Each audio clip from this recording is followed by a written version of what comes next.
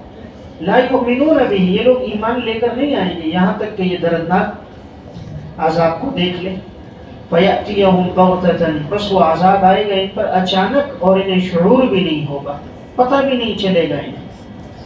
فَيَقُولُوا هَلْ نَحْنُ مُنظَرُونَ، بس وہ کہتے ہیں ہم تو مہلت دیے جائیں گے، ہم تو مہلت دیے جائیں گے۔ جب انہیں ڈرایا جائے کہ عذاب آئے گا، کہتے ہیں نہیں، ہم پر تو عذاب نہیں آئے گا، ہمیں تو مہلت ملے گی۔ أَفَبِعَذَابِنَا يَسْتَعْجِلُونَ، زجر، بس کیا وہ ہمارے عذاب کو جلدی طلب کر رہے ہیں؟ أَفَرَأَيْتَ إِن مَّتَّعْنَاهُمْ سِنِينَ، کیا نہیں دیکھتے کہ ہم نے فائدہ دیا انہیں کئی سال، کئی سال ہم نے ان کو فائدہ دیا، یعنی جوانی ان کی گزر گئی، کسی کی عمر 40-50 سال ہو گئی اور یہ لوگ اللہ کی نعمتوں سے فائدہ لے رہے ہیں، زندگی عیش و عشرت میں گزار رہے ہیں، پھر بھی یہ لوگ ایمان نہیں لا رہے۔ ثم جاءهم ما كانوا يوعدون، پھر جب آئے گا ان پر عذاب جس کا ان سے وعدہ کیا گیا، جب یہ عذاب ان پر آئے گا جس کا وعدہ پیغمبر کی زبان سے ہوا ہے، ما اغنا عنہم، نہیں کام آئے گا انہیں کچھ بھی، ما كانوا يمتعون، وہ جس سے وہ فائدہ حاصل کیا کرتے تھے، جس سے وہ فائدہ حاصل کیا کرتے تھے، وہ چیزیں کوئی بھی انہیں کام نہیں آئیں گی۔ ماں کے نیچے عیش و عشرت کا سامان، عیش و عشرت کا جو بھی سامان ہے، دولت پیسہ ہے، یہ کچھ بھی ان کو کام نہیں آئے گا۔ وما اہلکنا من قریۃ، اور ہم نے نہیں ہلاک کیا کسی بستی کو، الا لہا منذرون، مگر یہ کہ بھیجے ہم نے ڈرانے والے، مگر یہ کہ ہم نے ڈرانے والے وہاں بھیجے۔ یعنی ایسا نہیں ہے کہ ہم نے کسی بستی میں پیغمبر نہ بھیجے ہوں اور ان پر احکامات نہ نازل کیے ہوں، ہدایت کے لیے کوئی کتاب اور صحیفہ نہ دیا ہو، ویسے ڈرا عذاب نازل کیا ہو، ایسا ہم نے نہیں کیا۔ وما كنا معذبین حتی نبعث رسول، ہم تو رسول بھیجتے ہیں، پھر جو ایمان نہیں لاتا تو عذاب دیتے ہیں۔ ذکرا، یاد دہانی کے لیے ہے، یاد دہانی کے لیے۔ وما كنا ظالمین، اور نہیں ہیں ہم ظلم کرنے والے۔ لیکن کہ یہ ذکرہ جو ہے یہ منذرون کے لیے مفعول لہو ہے، مفعول لہو، تو معنی یہ ہے کہ ہم نے انبیاء کو بھیجا ڈرانے کے لیے، کیوں؟ تاکہ یاد دہانی ہو جائے۔ جیسے کہتے ہیں ضربتہ تعذیبا، میں نے کیوں مارا؟ ادب سکھانے کے لیے۔ انبیاء علیہ السلام کو کیوں بھیجا؟ تاکہ وہ لوگوں کو یاد دہانی کروائیں۔ وما تنزلت به الشیاطین، ازالہ شبہ، کہانت، کہانت پر جو شبہ ہے اس کا ازالہ ہے۔ یہ لوگ معاذ اللہ کہتے تھے پیغمبر کاہن ہے، جو مستقبل کی خبریں بتا رہا ہے، یہ شیاطین کے واسطے سے ہے، شیاطین اور جنات ان کو بتاتے ہیں، تب یہ بتاتے ہیں۔ اور کبھی کہتے پیغمبر شاعر ہے، تو آگے دونوں چیزوں کی نفی ہے، نہ پیغمبر شاعر ہے نہ پیغمبر کاہن ہے۔ پیغمبر کاہن اور جادوگر نہیں۔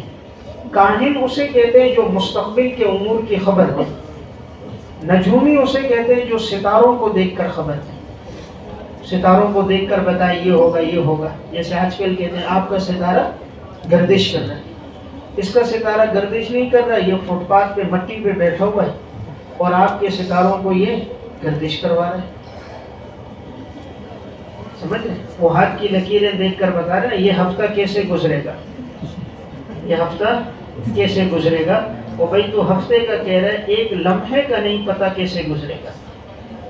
سورہ لقمان میں اللہ رب العزت فرما رہے آئندہ دن کیا ہوگا، آئندہ دن کیا ہوگا کسی انسان کا اس کو کوئی پتہ نہیں ہے۔ یعنی انسان کو مستقبل کا کوئی علم نہیں ہے، مستقبل کا علم صرف اور صرف اللہ رب العزت کی ذات کے پاس ہے، اللہ نے یہ علم کسی اور کو نہیں دیا۔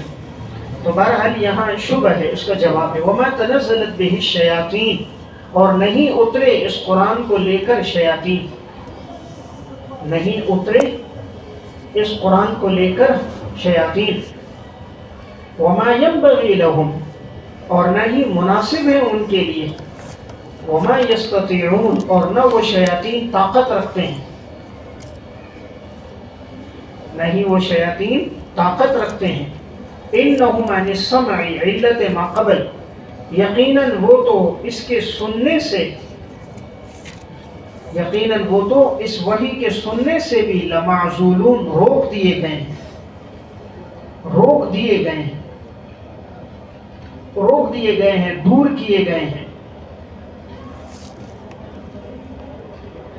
دیکھیں یہاں فرمایا گیا، یہ لوگ جو شبہ کرتے ہیں کہ معاذ اللہ پیغمبر جو ہے یہ شیاطین ان کے پاس یہ باتیں پہنچاتے ہیں، جنات پہنچاتے ہیں، پیغمبر کاہن ہے، جواب دیا گیا کہ نہیں، قرآن کریم کے مضامین کو شیطان لے کر نہیں اترے، اور نہ یہ ان کے مناسب ہے شیاطین ایسی باتیں بتائیں۔ اس کی وجہ یہ ہے کہ شیاطین کو قرآن پسند ہی نہیں ہے، ان کے گناہوں اور کفر کی وجہ سے ان کو قرآن اور قرآن کے مضامین اور ہدایت کی باتیں ان کو پسند ہی نہیں ہیں، ان کو توفیق ہی نہیں ہوتی۔ وہ تو سراپے شر ہے، قرآن تو سراپے خیر ہے، تو سراپے شر خیر کی باتوں کو کیسے لے کر آئے گا؟ اس لیے کہ انہیں تو یہ باتیں بالکل پسند ہی نہیں ہے، وہ ایسی باتیں نہیں کرتے۔ شر کا مجسمہ شر پھیلاتا ہے، تو شر والا ہے، اس سے جو بات نکلے گی وہ بھی شر ہوگی۔ اور انہم عن السمع، یقیناً وہ تو وحی کی باتوں سے دور کر دیے گئے، یعنی اللہ نے ان کو قدرت ہی نہیں دی ہے، طاقت ہی نہیں دی ہے کہ وہ یہ باتیں کریں۔ وحی کی باتیں، ہدایت کی باتوں کی انہیں قدرت ہی نہیں ہے کہ وہ ایسی ہدایت کی باتیں کہیں۔ دیکھیں عموماً جو آدمی گمراہ ہوتا ہے نا، اس کی نشانی کیا ہے؟ اس کی زبان پر گمراہی کی باتیں ہی ہوگی، خیر کی بات نہیں ہوگی۔ شریر آدمی کی نشانی ہے کہ اس کی زبان میں شر ہوگا، ہمیشہ شر کی، لڑائی کی بات کرے گا، گمراہی کی باتیں کرے گا۔ خیر آدمی جو ہوگا وہ خیر کی باتیں کرے گا۔ اگر شیطان قرآن کو لے کر آتا تو خیر کا مجسمہ ہوتا، خیر کی باتیں کرتا، حالانکہ یہ شیطان ہے، یہ تو سراپا شر ہے، تو نہ یہ لے کر اترے اور نہ یہ چیزیں ان کے مناسب ہیں، اور نہ وہ طاقت رکھتے ہیں اس کی کہ وہ ایسی چیزوں کو بیان کریں اور لے کر آئیں۔ یہ تو رحمان کی طرف سے ہے۔ انسان کا جو دل ہے نا، یہ ہانڈی ہے اور زبان چمچ ہے، اور چمچ وہی نکالتی ہے جو ہانڈی میں موجود ہوتا ہے۔ ہانڈی میں خیر ہوگی تو چمچ سے خیر نکلے گا، اور ہانڈی سراپا شر ہو تو وہی نکلے گا، تو جو ہانڈی میں ہوگا چمچ وہی نکالے گی۔ تو انسان کی زبان سے وہی سرزد ہوتا ہے جو انسان کے دل و دماغ میں ہوتا ہے۔ تو دل و دماغ اگر کفر پر ہو، شرک پر ہو، گناہوں میں ہو، زبان پر بھی وہی چیزیں ہوتی ہیں، اور اگر دل و دماغ ہدایت پر ہو تو زبان پر بھی وہی ہدایت کا تذکرہ ہوتا ہے۔ تو اس لیے کسی کے بارے میں پرکھنا ہو تو اس کی گفتگو سے آدمی اس کو پرکھ سکتا ہے، اس کی وضع قطع، لباس، انداز سے، اس کی گفتگو سے پتہ چل جاتا ہے کہ یہ آدمی کس قسم کا آدمی ہے۔ تو یہاں فرمایا کہ شیاطین کو ہم نے دور کر دیا، انہیں ان چیزوں کی طاقت ہی نہیں ہے۔ اس لیے آپ دیکھو نا، جو جادوگر ہوتا ہے نماز نہیں پڑھتا، اس کی زبان پہ تلاوت نہیں ہوتی، ذکر نہیں ہوتا، نجس اور ناپاک ہوتا ہے، 40 دن غسل نہیں کرتے ہیں معاذ اللہ، عورت کے حیض و نفاس کے خون سے معاذ اللہ قرآن کو اور ان کو لکھتے ہیں، الٹا کر کے لکھتے ہیں، ناپاکی میں زندگی گزارتے ہیں۔ تو چونکہ شریر ہوتے ہیں تو شریروں سے مدد لے رہے ہوتے ہیں، اور لوگ سمجھتے ہیں ان کا تعویذ بڑا لگتا ہے، تعویذ نہیں، وہ جادوگر ہے، تو مسلمان ہی نہیں۔ فلا تدع مع اللہ الہا آخر، ثمرہ ما قبل اور فرائض خاتم الانبیاء،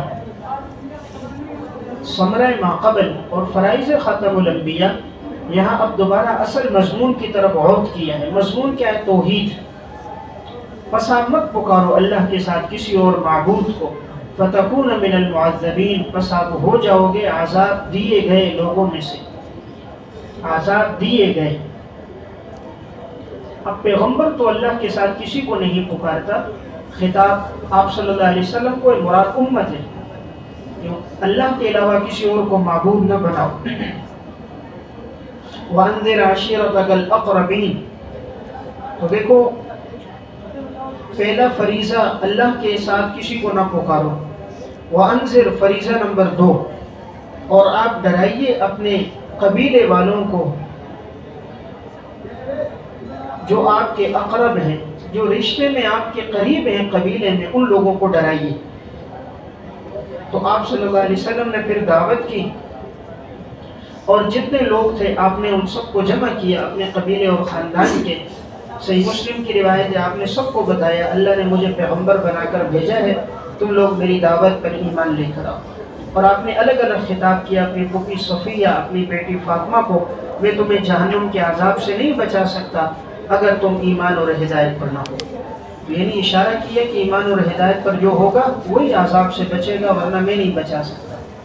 وَخْفِضْ جَنَاحَكَ نمبر 3، اور آپ جھکا دیجئے اپنے بازوؤں کو ان لوگوں کے لیے جو آپ کی پیروی کرتے ہیں ایمان والوں میں سے۔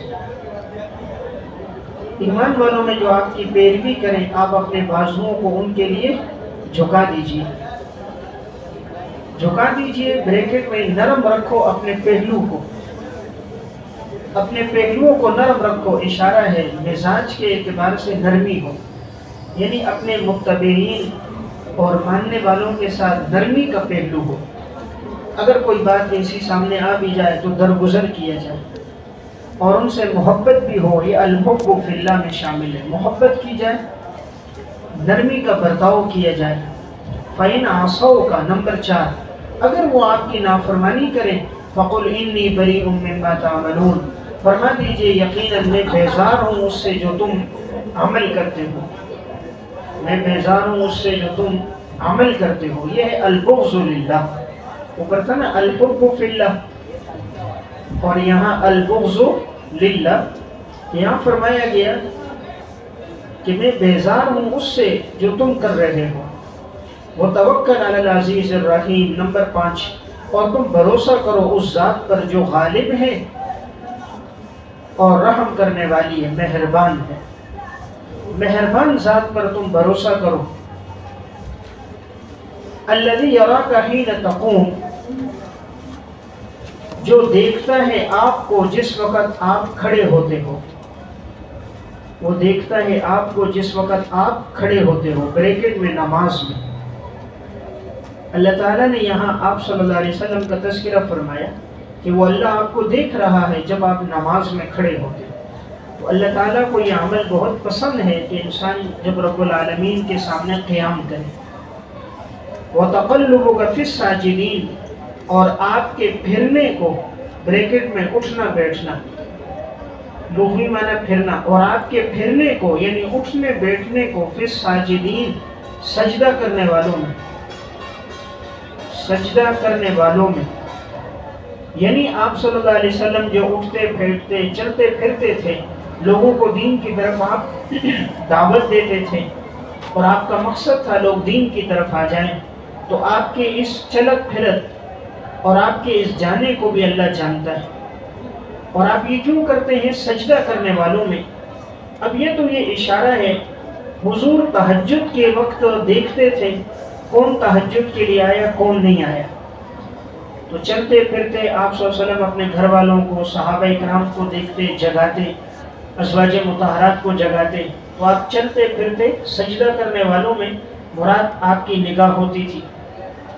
اسی طرح نمبر 2، نگاہ ہوتی تھی نماز میں، آپ کی نظر ہوتی کہ کون نماز میں آیا کون نہیں آیا، اللہ کا قرب کس کو ہے کون دور ہے، فکر مند ہوتے تھے کہ سارے دین کی طرف آ جائیں، یہ تو اس طرف ہے۔ اور یہ آپ کا چلنا پھرنا ہوتا تھا توحید کے لیے، آپ کی یہ چلت پھرت تھی لوگ اللہ کے سامنے سجدہ کریں، سجدہ تب کریں گے جب توحید ہوگی، تو آپ کا مقصد تھا کہ لوگ توحید پر آ جائیں، ایمان پر آ جائیں، یہ آپ کا چلنا پھرنا تھا۔ یعنی آپ کی چلت پھرت دولت دنیا کے لیے نہیں تھی، بلکہ مقصد نماز تھی، توحید تھی، یہ آپ کا چلنا پھرنا تھا نمازیوں میں۔ نمازیوں کو دیکھتے کہ کون نمازی میں اگر خشوع و خضوع میں کوئی کمی بیشی ہے تو آپ صلی اللہ علیہ وسلم اس کی نشاندہی فرما دیتے۔ اس تفسیر روح المعانی میں ہے، اس آیت سے علماء نے استدلال کیا ہے آپ صلی اللہ علیہ وسلم کے والدین کے ایمان لانے پر، واستدل بالآیۃ علی ایمان ابویہ کما ذهب الیہ کثیر من اجلۃ اہل السنہ۔ اہل سنت کے بہت سے علماء اس طرف گئے ہیں کہ آپ کے والدین کا انتقال ایمان کی حالت پر ہوا ہے، چونکہ یہاں پر لفظ ہے تقلبہ، پھرنا، یعنی آپ کے جو آپ صلی اللہ علیہ وسلم جو دنیا میں آئے تو اپنے والدین کے ذریعے سے آئے، تو وہ ساجدین میں سے تھے، یعنی ایمان والوں میں سے تھے، تو وہ ایمان والے تھے، انہی کے توسط سے آپ دنیا میں آئے۔ تنزل علی کل افاک اسیم، بہتر یہ ہے کہ اس بارے میں خاموشی اختیار کی جائے یا ایمان کا قول کیا جائے کہ آپ صلی اللہ علیہ وسلم کے والدین کا انتقال ایمان کی حالت میں ہوا ہے۔ اور اس مسئلے پر تفصیلاً علامہ جلال الدین سیوطی رحمہ اللہ کا رسالہ ہے مسالک الحنفاء فی والدی المصطفیٰ، مسالک الحنفاء فی والدی المصطفیٰ، انہوں نے یہ ثابت کیا ہے کہ حضور کے والدین کا انتقال ایمان کی حالت میں ہوا ہے۔ اور یہ نمبر 2 فترت وحی کے زمانے میں ہوا ہے، اور جس کا اس زمانے میں انتقال ہو جائے اور ان سے شرک ثابت نہ ہو تو وہ مسلمان کہلاتے ہیں۔ تو آپ کے والدین سے کبھی بھی شرک کا ثبوت نہیں ہے تو وہ مسلمان تھے۔ اور یا یہ کہ ان کی طرف کوئی رسول اور نبی کی بعثت نہیں ہوئی، اور عذاب تب ہوتا ہے وما كنا معذبین حتی نبعث رسولا، تو وہاں ان کی طرف کوئی رسول نہیں آیا فترت وحی کے زمانے میں، اور یا وہ ملت ابراہیمی پر تھے، تو جس کا انتقال ملت ابراہیمی پر ہوا ہو تو وہ موحد اور مسلمان شمار ہوتا ہے، یا جو اس وقت جو شریعت رائج تھی اس سے پہلے اسی پر تھے وہ، تو گویا ان سے کفر اور شرک کہیں ثابت نہیں ہے، اس لیے ان کا انتقال ہوا ہے ایمان کی حالت پر۔ اور یہ ایک ضعیف روایت ہے جس پر اگرچہ کلام ہے، وہ یہ ہے کہ آپ کے والدین کو آپ کے لیے زندہ کیا گیا اور معجزتاً وہ زندہ ہوئے اور آپ پر ایمان لے کر، اور یہ بعض اہل علم کی رائے ہے کہ اس مسئلے میں ثبوت کیا جائے، خاموشی اختیار کی جائے۔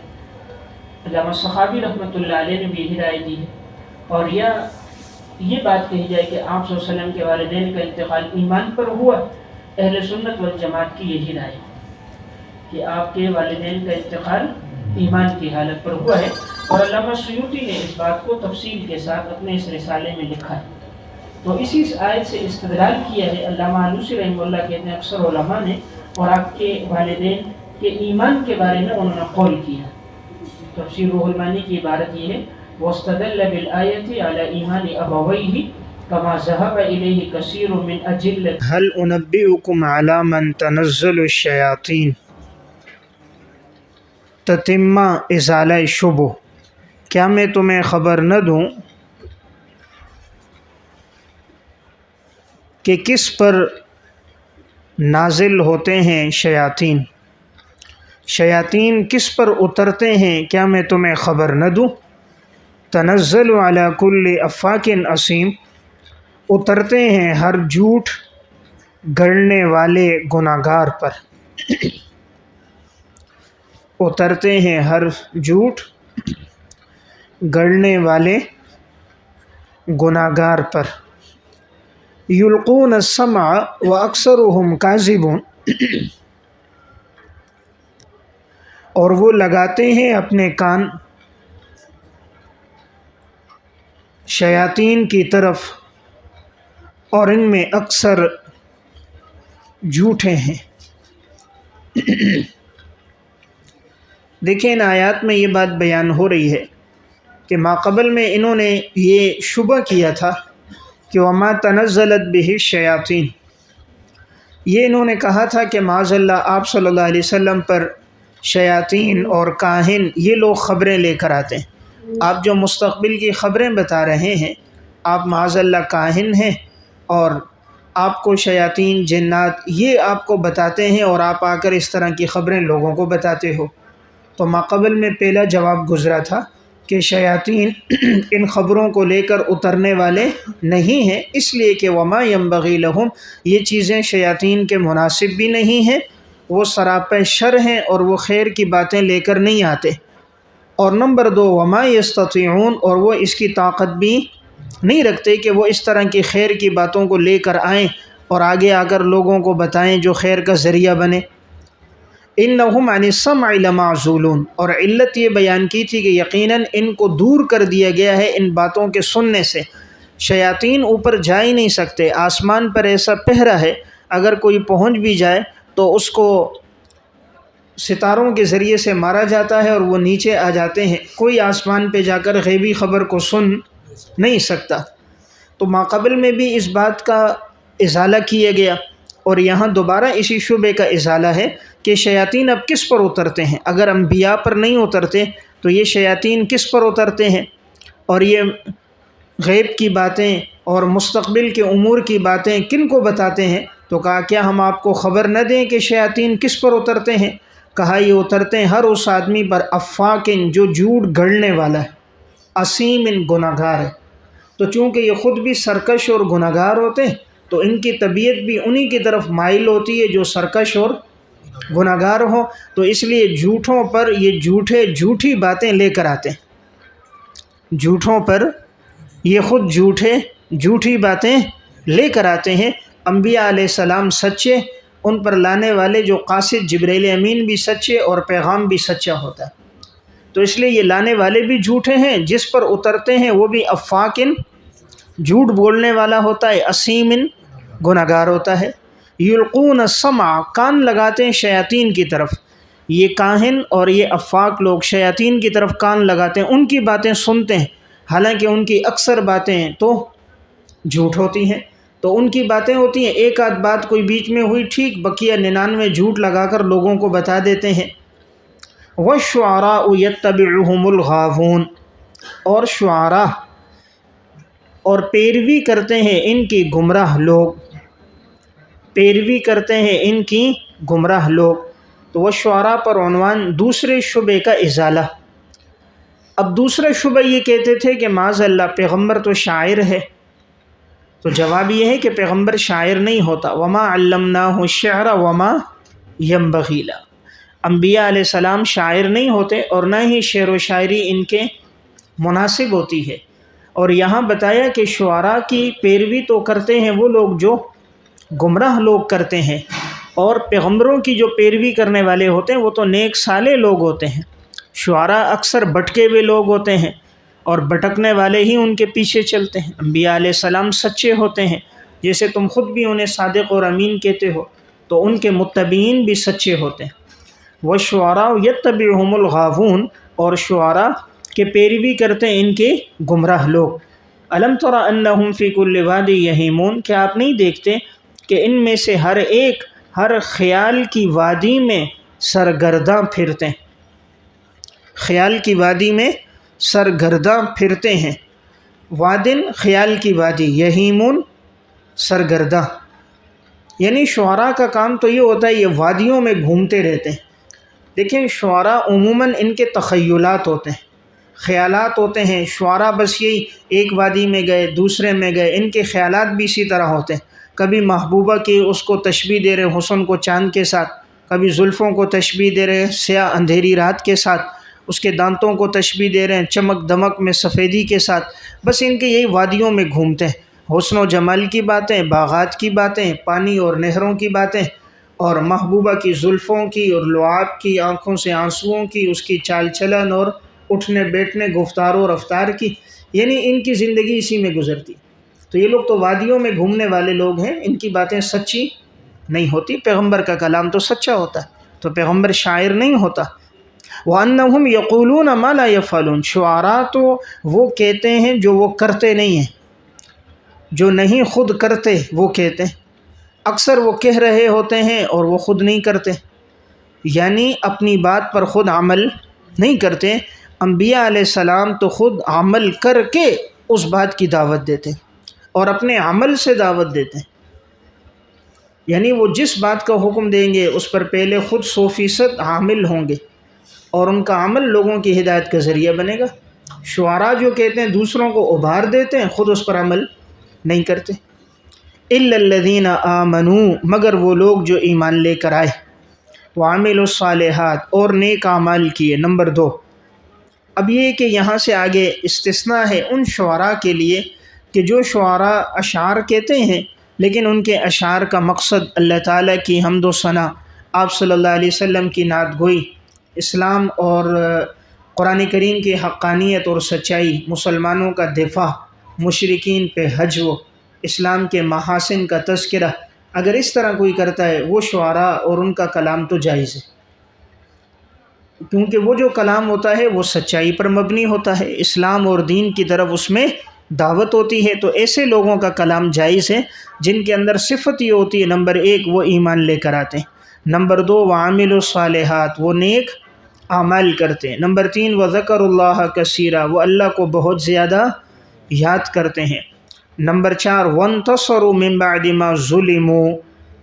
اور وہ بدلہ لیتے ہیں بعد اس کے کہ جب ان پر ظلم کیا گیا، جب ان پر ظلم کیا جاتا ہے تو وہ بدلہ لیتے ہیں۔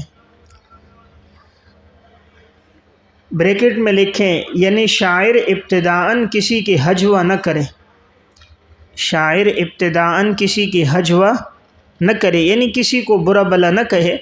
تو شعراء وہ ہوتے ہیں جو کسی پر کلام نہیں کرتے، کسی کی ہجوہ نہیں کرتے، الا یہ کہ اگر کوئی ان پر ظلم کرے، ان کی ہجوہ کرے یا دین کو نقصان پہنچائے اور دین کی طرف کوئی غلط بات منسوب کرے یا پیغمبر علیہ السلام کی طرف کرے، تو پھر چونکہ ان پر ظلم ہوا ہے تو پھر یہ بدلہ لیتے ہیں، پھر یہ دفاع کرتے ہیں اور پھر ان کو جواب دیتے ہیں، یعنی خود سے شعراء ہجوہ میں پہل نہیں کرتے۔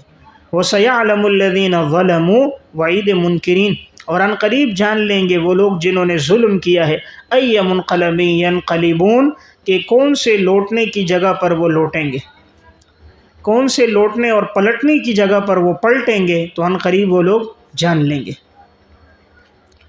کون سے لوٹنے اور پلٹنے کی طرف وہ لوٹ رہے ہیں، تو ان قریب وہ لوگ جان لیں گے، یعنی وہ کس انجام کی طرف پلٹ رہے ہیں یہ ان قریب ان کو پتہ چل جائے گا۔